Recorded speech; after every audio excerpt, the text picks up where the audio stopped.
오늘은 화웨이 제재에 중국이 꺼낸 카드 히토류라는 주제로 이야기 나눠보도록 하겠습니다.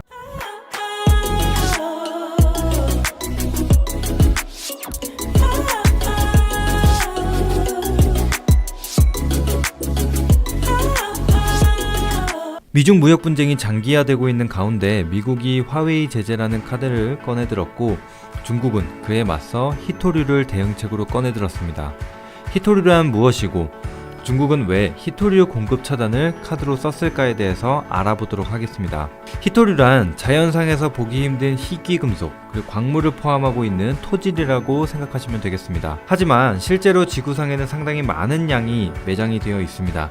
그런데 과거 18세기에 처음 발견이 되기 시작하였고 당시 기술로는 추출하기 어려워 희귀하다는 뜻을 가진 그런 히토류라는 이름이 붙게 되었습니다. 자, 그렇다면 히토류는 어떤 용도로 사용되는지 알아보도록 하겠습니다. 히토류는 화학적으로 매우 안정적이고 건조한 공기에서도 잘 견디며 열을 잘 전도하는 특징이 있다고 합니다.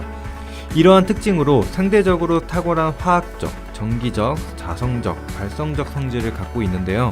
현재는 다양한 산업에서 쓰이고 있습니다. 자동차, 전반적인 전자기기, 전자제품, 미사일, 신재생에너지, 광섬유, 형광 램프 등 쓰이지 않는 곳이 없을 정도라고 볼 수가 있습니다.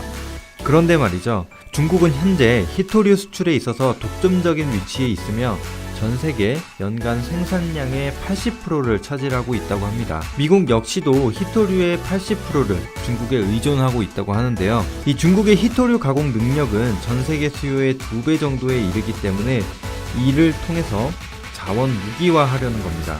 사실 과거에도 무기화했던 이력이 있습니다. 2010년 일본과의 분쟁이 일었을 때 이 대일 히토류 수출을 금지를 하였고 일본이 물러서기도 하였었던 이력이 있습니다.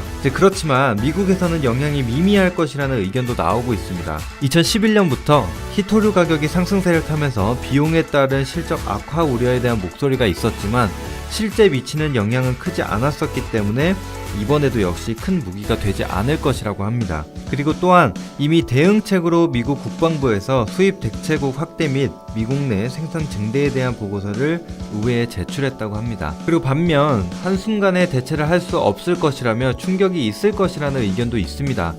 자체적으로 공급 체인을 건설하려고 한다 하더라도 수년의 기간이 걸릴 수가 있기 때문에 단기적으로는 영향을 받을 것이라는 얘기가 있습니다. 도입부에서도 말씀드린 것처럼 이 히토류는 지구상 풍부한 자원으로 다른 나라에도 그리고 미국에도 매장이 되어 있습니다.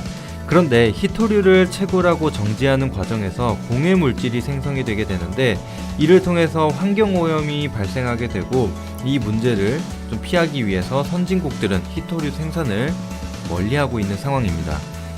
역시나 미국에서도 이 히토류를 생산하는 광산이 있었으나 가공은 중국에서 하고 있기도 합니다. 이제 그러한 이유로 중국 내에서도 역시나 히토류 생산을 점점 줄여가고 있는 추세이고 그로 인해서 가격도 많이 오르게 되었습니다. 이에 대응하기 위해서 이미 미국과 호주 등의 국가에서는 폐광된 광산을 재가동하거나 새로운 생산지를 개발하며 대응책을 준비해오고 있었습니다. 또한 중국이 생산량 및 수출량을 줄이게 된다면 중국의 주요 거래국에게도 타격을 입힐 수 있는 점에서도 중국 역시도 손실을 발생할 수 있다는 점이 아직 남아 있습니다. 미중 무역 분쟁 협의점을 찾지 못하고 양국의 강대강 대응이 이어지고 있는데 앞으로는 어떤 이야기가 또 나올지 그리고 실제로 히토류 무기화가 이어질지 지켜봐야 될 것 같습니다. 이상스쿨